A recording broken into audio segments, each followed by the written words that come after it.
WhatsApp offers built-in functionality to browse and download from a catalog of official sticker packs to augment users' messaging experience.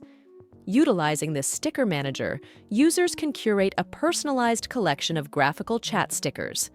In this video, I will show you how to add new stickers on WhatsApp. To download a new sticker pack in WhatsApp, open any chat window, personal or group. Select the emoji icon next to the text bar, then tap the sticker icon. Press the Add plus icon visible on the top right. From the All Stickers browsable catalog shown, scroll to find a sticker pack of interest. Download the pack by pressing the download icon adjacent to it. Packs with an animated play button have moving sticker elements. Users can preview pack contents before confirming download.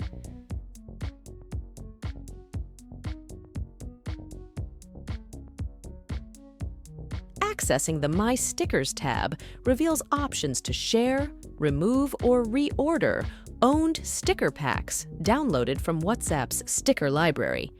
To share a pack, tap the share icon at top when viewing the pack, then select contacts or groups to receive.